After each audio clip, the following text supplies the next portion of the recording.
Hello, welcome back. So let's continue. Okay, so we're gonna make symbolic names for our register. Our registers, I should say, we have more than one of them. We've got our nodes here. So I'm gonna start off by creating the RCC. I'm gonna start off by creating the AHP1 enable register. Okay, so what I'm gonna start for readability sake, I'll start off by commenting this first. In assembly, we comment with a semicolon. For readability sake, I'm gonna write this in a step-by-step manner.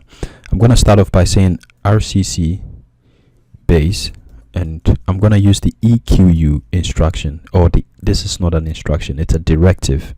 So I'm gonna use the EQU directive, and EQU is used to give a symbolic name. So we have AHP, we have the base address of this here, RCC base, and the symbolic name.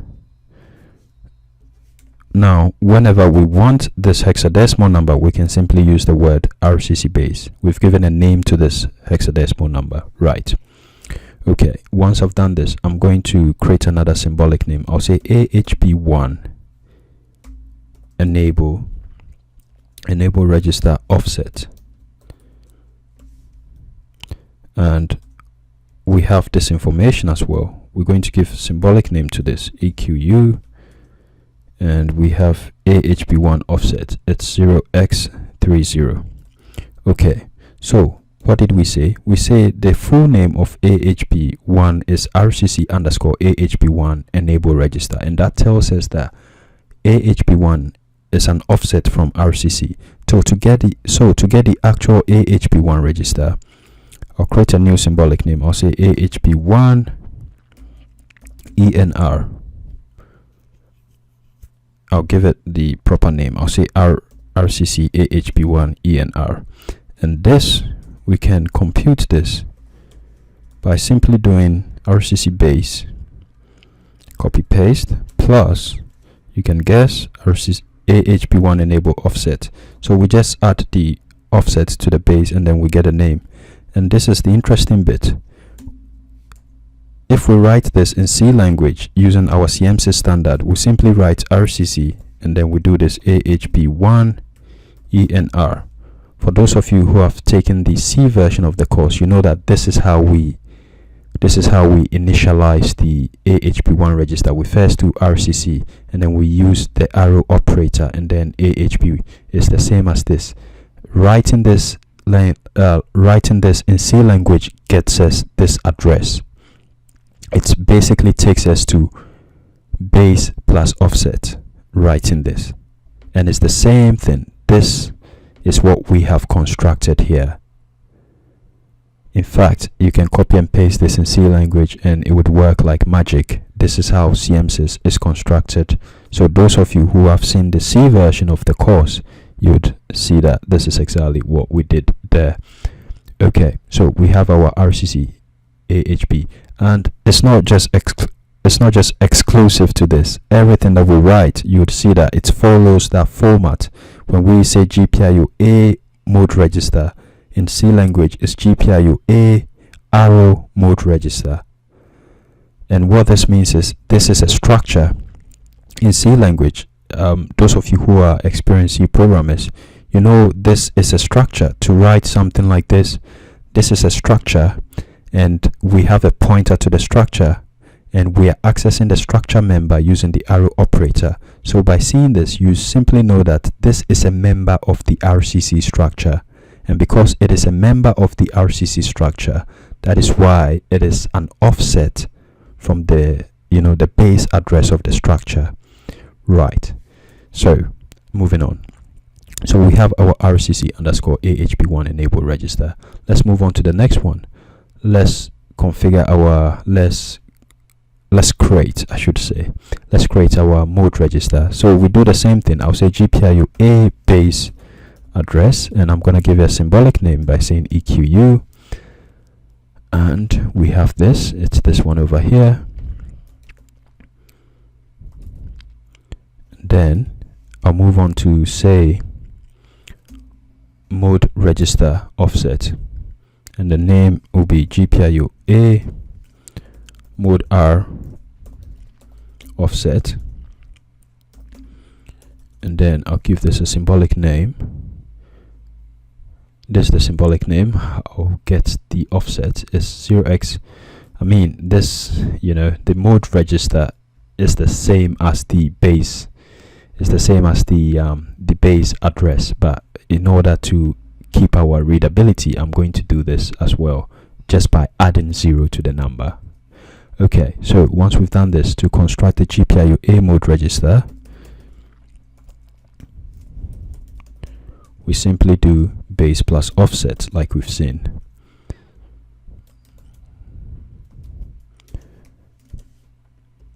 Like this. Right.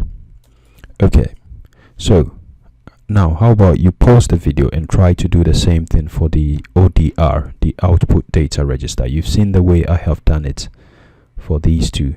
Construct the ODR register, and then you can, once you've tried it, you can play the video and watch me do it together. Okay, and also in C language we'll simply write this like this. Right, as simple as this. Okay. Okay, so for the ODR register, the output data register, we already have the base address of port A, so we need not write that again. So I can simply say GPIO A ODR offset and EQU ODR offset is this.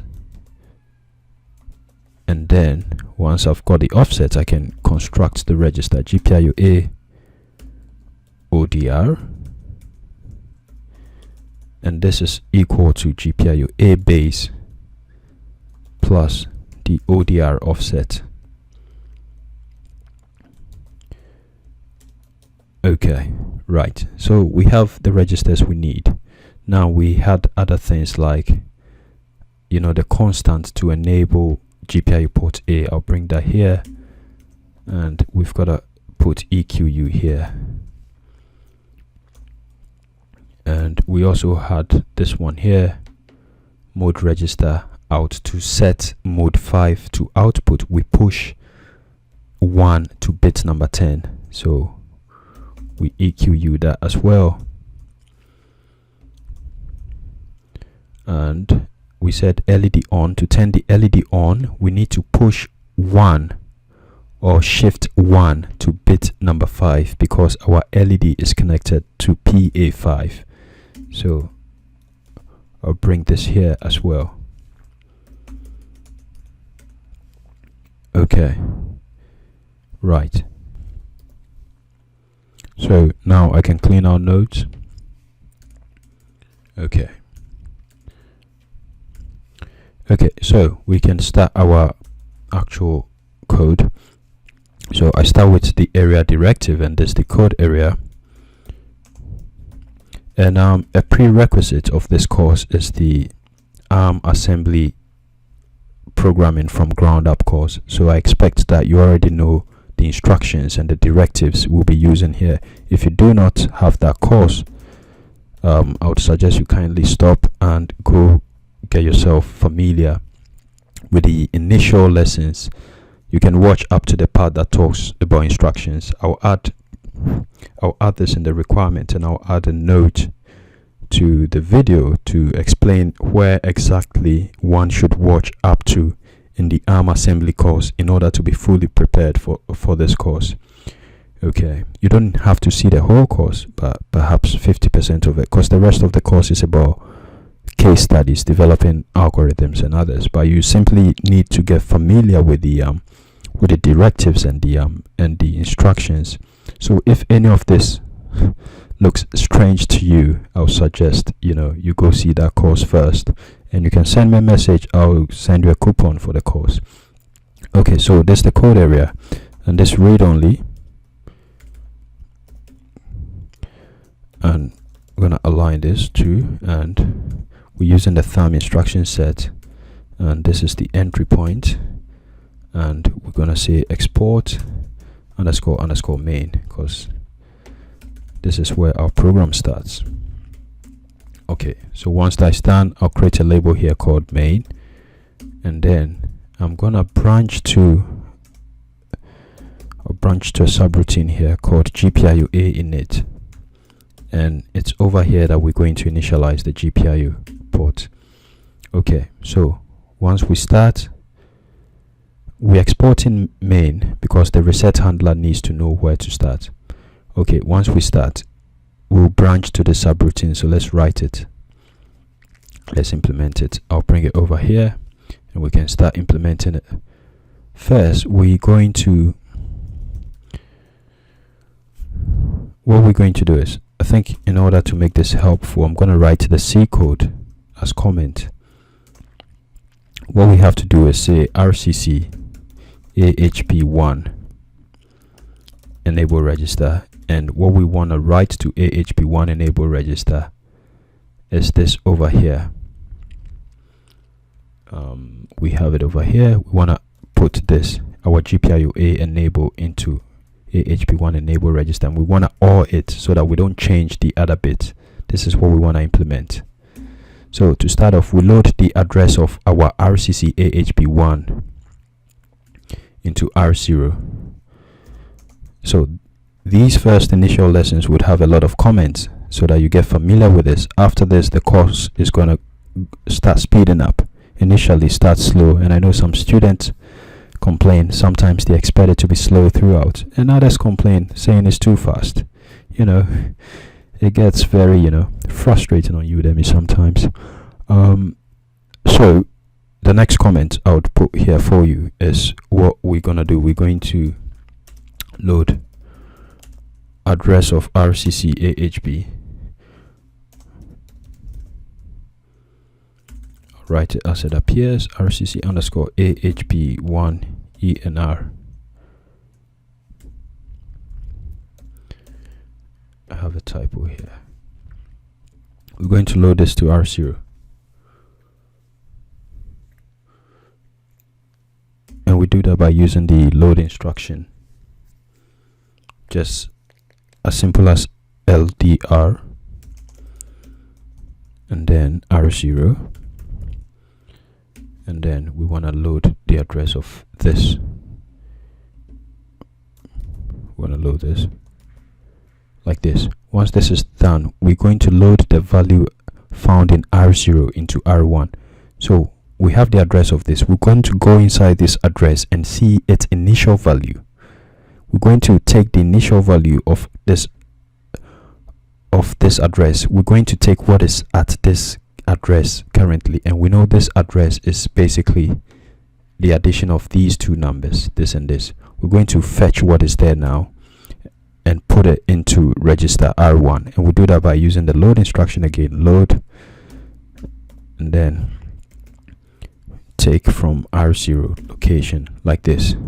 Okay, so now we have the current content of RCC AHP1 ENR in register R1. We're going to perform an OR operation with this content and then store the results back there.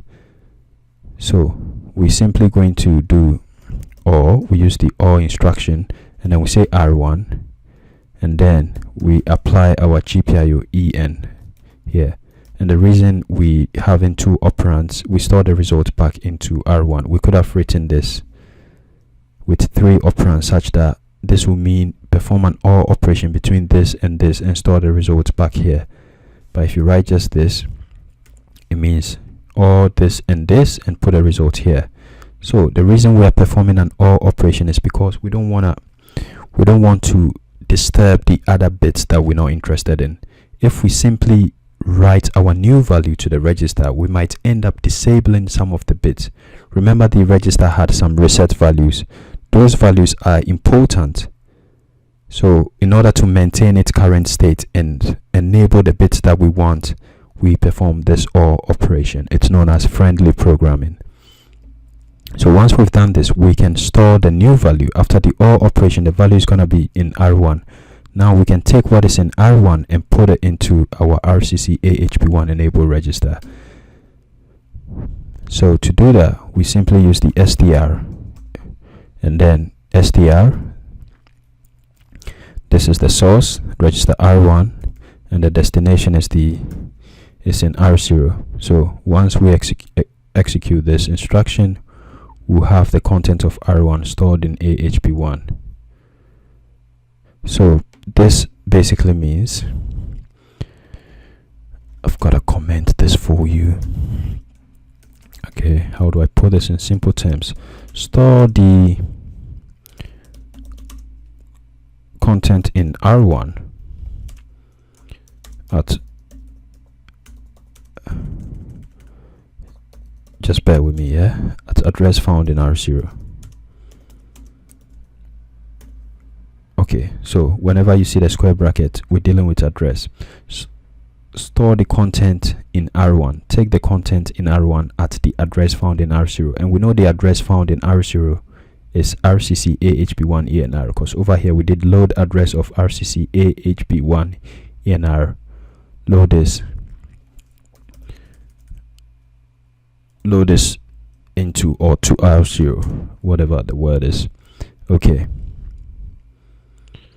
And then over here, what we did, we said load value at address found in R0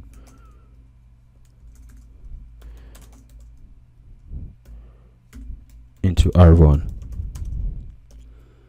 So what are we saying? We're simply saying load the content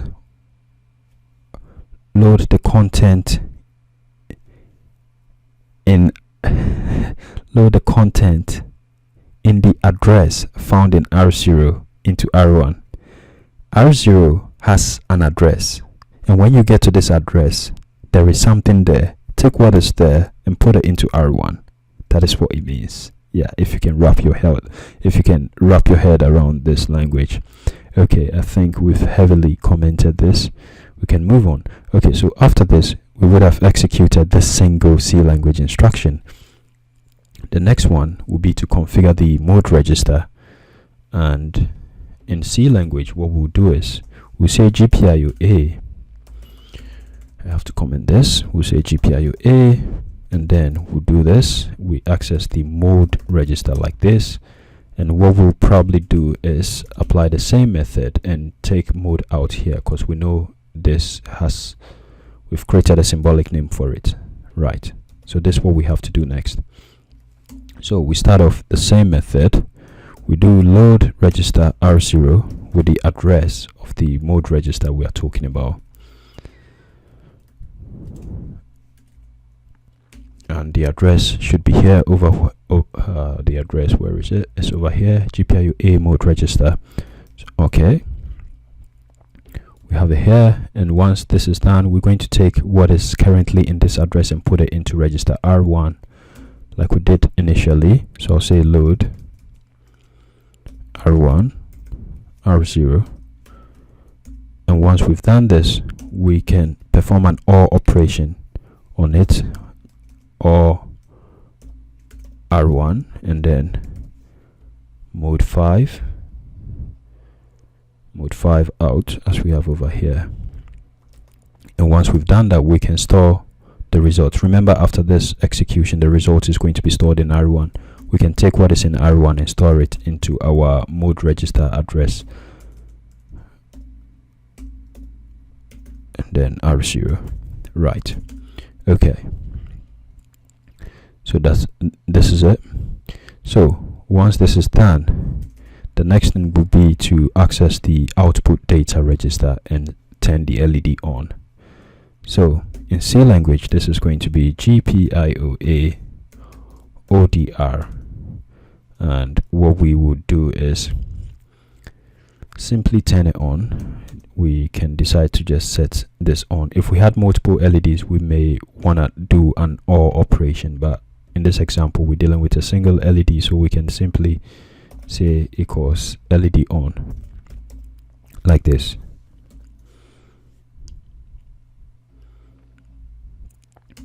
So we can do LDR R0, and then the register is GPIO ODR over here. Paste it over here, right? And then we can either use the load or move instruction. All is fine. I would say load R1 with our constant, which is LED on. This is going to turn on the LED.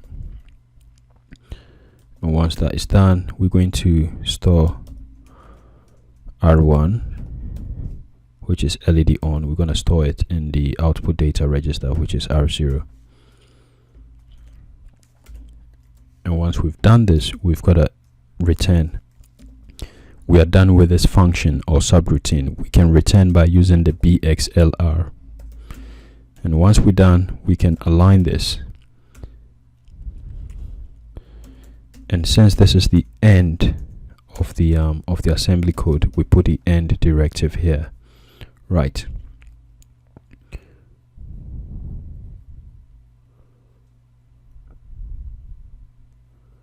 So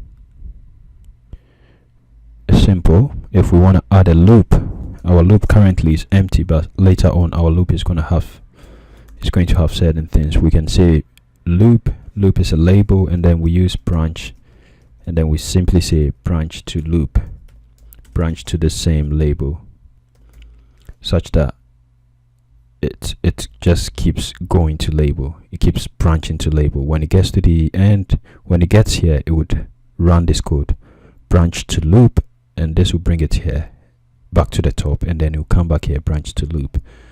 Okay, now we can try out our code and see what we have. So right, I'm going to click over here to build.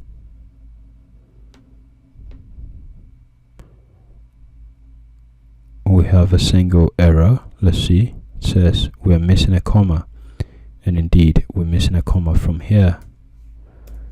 Okay, click here to build. It's built successfully.